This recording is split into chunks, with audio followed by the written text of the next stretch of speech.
Hi, everyone.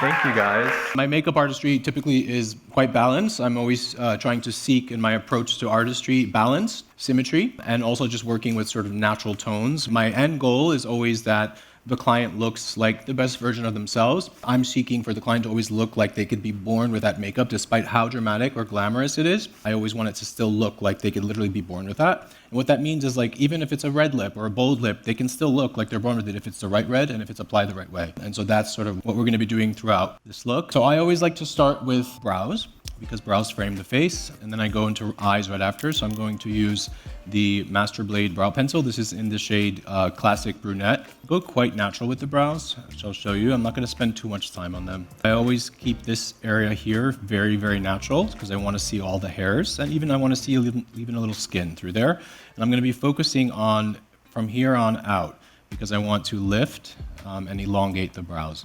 I'm going to be using very gentle pressure. So I'm not putting too much pressure because, again, I want it to look as natural as possible. Once you do the brows and the brows come out really nice, it can also help to dictate the rest of the makeup. Sometimes, you need less eye makeup if you have a really nice, beautiful, natural brow. I'm going to now extend the brow a little bit outside of her natural brow, and that's going to give just that little bit of lift. So now I'm just putting like feather light pressure, barely touching, just a tiny bit.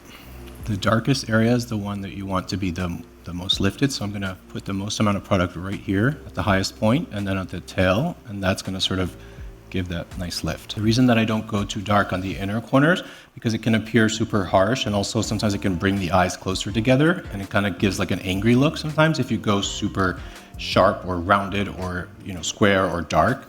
And so you want to just keep it as natural as possible. So next I'm going to start on the eyes before we do any skin. I always start with lining on the inside of the eye, so the inner rim, tight lining. And this is a beautiful brown color. It's called the perfect brown. It's a perfect earthy brown. Once the eyes are done and you find, you get a nice shape, you'll find that you actually can go quite softer on the complexion because the face starts to look a little bit more made up with the brow, with the eyes. It starts to become more enhanced, and then it helps you to sort of edit yourself so that you're not using as much complexion products. This will also help to make the lashes look thicker. Then at this point, you can also start to shape the eye. So now I can go a little bit above, line into the roots of the lashes on the outer center, because she has no complexion on now, so it'll be very easy to clean it off with a Q-tip, shape it. You can also test different shapes.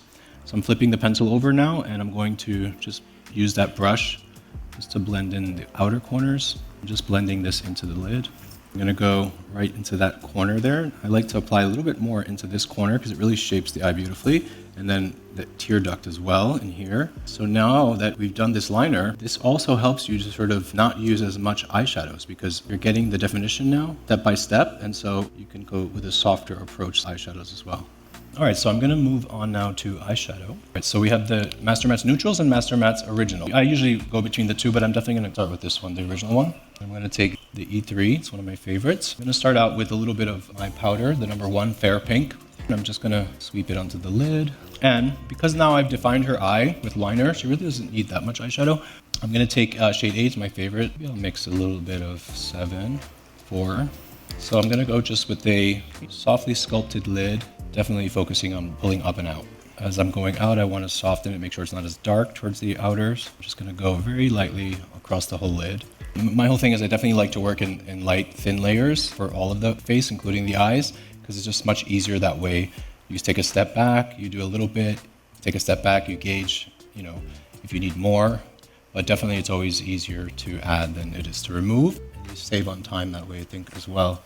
Another one of my favorites, the E6. It's a double-sided brush. I take the flat side here, and a little bit of shade number 3, mixed with number 2. So I'm going to now take just the highest point of the brow and just press a little bit of this highlight in there. It affects the shape, depending on where you apply this highlight. So if I take this and I bring it all the way down, this will now bring the eyebrow and the eye down.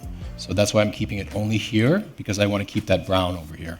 The shape here that I'm working on, you have the option now. You can really go up. You can go straight across, you can go slightly down. It will completely change the look depending on where you're blending that color. So I'm kind of going on her right now, kind of straight out into the temples a little bit. Okay, so I'm going to take now this shade here, shade number 6 in the Neutrals palette, just kind of connecting it into the eyebrows. Now this is gonna then just later on, it'll connect to the nose here and just really give a nice anchor and a nice shape to the eye. She already has moisturizer on here. I wiped it off around the eye, so I'm gonna apply a little bit more. I would recommend an oily moisturizer. So that, when you use powder, it really grips onto it beautifully. Okay, so I'm gonna use shade 12O, so shade 12 Olive. I have my little minis here. Okay, so I'm gonna take the F4 brush. I'm gonna take the smaller side. I like to apply with the small side and blend with the large side. This is how I like to apply it, almost like buffing. We start by the nose area, the center of the face, and then as I go out and up, I spread it very thin. So I don't like to have any thick foundation around the perimeter of the face, because a lot of people, I think, will put the same amount of foundation across the entire face when you don't really need to do that, because I'm gonna apply more product, but just in little areas that it's needed, and the areas that it's not needed, I'm just going with a thin layer. I would say after doing foundation, I like to go in with a combination of loose powder and concealer, but more like kind of putting it into the right over the areas. By patting it and then setting it with a little bit of translucent loose powder and then going over it again with a little bit more of the cream. So it's like this layering of cream and powder, but just on the areas that you want to cover. When it gets to the forehead, I really don't like to use a lot of foundation on the forehead. In fact, I barely use any right around the hairline, because naturally the complexion should be like a slightly darker there, because the sun hits there. And then also we're going to be using, bronzers and sculpting products. So I feel like just the less layers that you put around the hairline, the better. I mean, you see how much foundation I use? I barely used it because I'm really stretching it out thin. So now I'm gonna go into the neck now, but I'm gonna use the larger side now because I wanna go in with a really softer amount of product. So I'm really just gonna put a tiny bit on there and just get like a really gentle, thin coating of it, just so it matches nicely. But it's important to always hit the parts of the body aside from the face that are showing, because then you'll have this perfect, flawless base and then like red neck or red shoulders. So it's important to just hit gently the other areas. And then I'll take a damp beauty blender and I'll just kind of press a little bit now. This will kind of grab that top layer of oil, and also it presses the makeup in even nicer. This brush that I'm using right now, I'm going to be using this as my blending tool throughout the whole application. So whatever products I use on her complexion, I will always go in right after with this brush with barely any product on it. And that's how I blend all the products into one another. So you want to keep this brush and use it. It's your best tool. I'm a mixer. I usually like to mix shades. 220. This one is 240. And then my favorite 320. And you can see how that has more peach in it. So it's like a little bit more of a correcting shade. I'm gonna take a tiny bit of the 320, coat the brush with it. I'm gonna go into this lighter shade now and sort of blend the two. But so far I've mixed two. That's just a backup in case I need it. A little bit of peach, a little bit of yellow mixed together gives you a nice neutral. We are going in, again, very light, thin layer, and building if necessary. You don't want to go in with a very thick layer. This concealer is actually quite pigmented, but the key is just to not use a lot of it. If you're going for very natural makeup too, it's self-setting. So this will sort of dry and self-set so that, it doesn't stay oily. If you're using more, you definitely want to still powder it. I do. Key is to use it very thin. You don't want to go with any thick concealer by the lashes, because you want to allow yourself the room to spread it. And then if you're going to be smoking the bottom lid, you want to definitely consider that as well as you're applying concealer, because you don't need to put a lot of concealer that's right near the eye. This brush, by the way, is amazing if you don't have it, the EF1, just for anything, complexion, concealer. It's really great to apply and then blend with this side. Also, if you notice here, I'm not going with a thick line on the corner because I don't want to have like a white line. I just want to blend that in. It looks more natural towards the end. You guys remember back in the day when I used to do the really white concealer, thick? I know you loved it. I did too. The makeup that I do tends to last like a long time because we're building it in these light layers. And that's definitely like an essential part of, doing celebrity makeup, is that, they definitely want it to last. So I'm going to take now same combination of the concealer, just a little bit here, and let that sit before I blend it in so it grips nice. And then just a tiny bit here, the E3 again. I'm just going to buff underneath here to soften that line so it looks more natural. So I'm taking now our foundation brush from earlier. I'm just going to buff around the edges. Now this will melt the concealer and the foundation together and sort of soften any of the lines between the two. I usually won't put extra product unless I need to. Like, I'll typically now use this with that amount of product on it because it's very evenly coated. And I'll just use that as a blending tool throughout the process. I'm going to start with the neutral light, which is shade number 2 in the soft blur setting powder. This is the F3 brush. Before I do any sculpting or bronzer, I like to powder first. So I'm going to just do first a sort of light dusting before I press anything. For under the eyes, I'm going to flip the brush and use the smaller side, and I'm going to use the shade number 1, which is the fair pink. And this one's going to just give it a tiny bit of brightening and setting. So now I'm going to take the number 2 again, the neutral, and so I've put it on my puff now, and then I'm going to start to press in the areas that I know that I'm going to be applying the sculpting products. I basically kind of developed the enhancer and the cream blushes itself to be applied over powder because it will give you the most natural finish in the end. And what it does is the enhancer that I'm going to use, which I'll show you in a second, is going to really grip onto the skin now, onto the powder, and it's going to control the product so it doesn't slide everywhere. And then that's one thing. And then the other part is that the luminosity in the enhancer, because this is more of like a dewy balm and it's quite sheer, this has, a little bit of a shine to it. So now when this goes onto the powder, it grips into the powder, and then it sort of neutralizes that shine and just gives like a natural finish to the complexion, and still allowing you to go over with powder bronzers or powder blush. Now this can be worn also without powder underneath. Like a lot of people wear this, over their foundation or just over nothing, and they powder it after, and that's totally fine too. But for me, I like to use it in a way that it grips more and that you can control the amount, or you can control where you're placing the powder. It's a really good puff, by the way, and it is different from the other ones on the market in that it's quite thin, and it's really easy to fold and to manipulate, so you can really create any shape that you want, and you can really get into little fine areas. A lot of times these puffs are stiff or thicker, and so I just feel like it's harder to do the makeup with it like that. And I'm going to use the Soft Sculpt Transforming Skin Enhancer in light medium, and I'm going to go in with the smaller side again to apply. I'm just going to coat the brush really good, and then I like to hit it on the skin first, on the hand. And now you can see now that the product really goes exactly where you want it to. It's not going to slide or move around, which I don't like as a makeup artist. I like to pat the product in, and I like it to stay exactly where I put it. And so now the powder that's underneath is grabbing it and making it appear more natural. And then I like to flip it with the clean side and just brush right over, and just starting with a little bit. I also like to use powder bronzer after, so I want to leave space and leave enough room to apply the powder bronzer without it getting too dark or muddy. I'm going to take a little bit as well, apply it like into the temple area here, into the hairline. So I'm just pressing now along the jawline as well. And then I like to go a little bit underneath the neck as well. I'm going to take the foundation brush again, buff out the edges, and then we're going to powder it as well.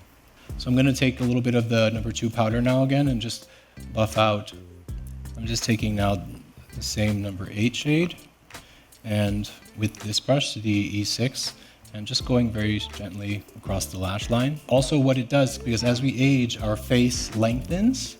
And so similar to like my lip lift technique, which shortens the distance between the nose and the lips, this shortens the distance on this whole part of the face and sort of makes the face look more compact here. I find it to be like soft and sexy. It kind of definitely gives a soft, like sultry effect when you smoke gently underneath. Okay, I'm going to take now powder bronzer, clean F4 brush, light medium. This is the blurring bronzer, the large side. And I'm just going to go kind of right over the enhancer that we applied into the hairline. And this will just like really make sure that it stays all day, sets it, and just further sculpts and warms the complexion a bit. This is the shade Light Bronzer. And this is the E3 that I'm going to use this just to do the nose a little bit. Use the F1 brush, and I'm going to use the shade Pink Peony Soft Pop Plumping Blush Veil. This is a pretty much similar formula to the enhancer. So it's very sheer and dewy, balm-like. I'm just kind of going out, connecting it to that sculpting and the bronzer that we applied. I'm going to take actually Mellow Mauve, which is quite natural. I'm going to actually spray her so that it has time to dry before I apply mascara, because I don't want to spray over mascara, so I don't want to get the lashes wet. Alright, so I'm going to line the lips now while this the setting spray sets. This is the shade Smoky Pink. It's one of my favorite, like more cool tone, neutral tones. She has a beautifully proportioned lip, so I don't need to really overline that much, but I am going to just a tiny bit over here on the top on the Cupid's bow. And this is my lip lift technique, which I'm sure you've all seen and heard a million times, but it's basically overlining just in the center area on the top and bottom, and then connecting it going into the natural lip line when you get to the corners. That kind of lifts the lip beautifully. And then same thing here, going a little bit more pouty in the center, and then taking it up into the natural lip line so that we don't drag the lips down here. The more layers that you apply over and over, the more sort of pouty it will look, sort of the thicker the texture is there. Another way that you can do it too is by like sort of softly blending it after you line it. You can sort of blur the edges a bit, and that also looks quite nice. Let's see, flat iron, peachy nude, midtown, pinky nude, and then South Shore is more brownie nude. Which one? Top, middle, or bottom? That one is, wait, is that midtown? Yeah, midtown.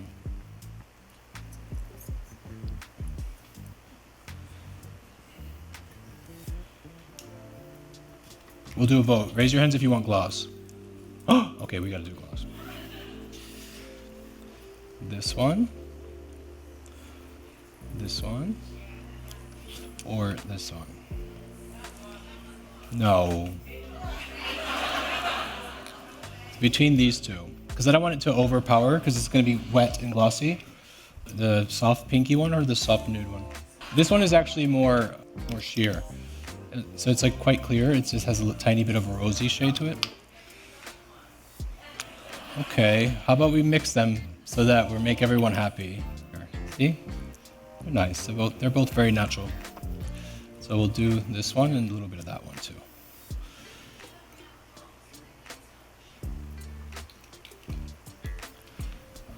And then the Master Mascara. This is optional, but I always do. I always like to just wipe off a little bit because I like a super clean application. Is that a little clap you guys were giving? Oh! Does it look nice? I feel like I haven't really gotten a good look at the makeup yet because I've been on the side the whole time. Thank you for the round of applause. That's even with no false lashes, my gosh.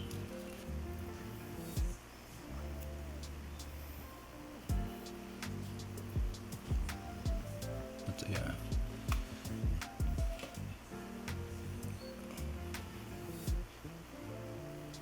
That's all we have time for today. Okay guys, smoky perfection. I hope you guys like this holiday look.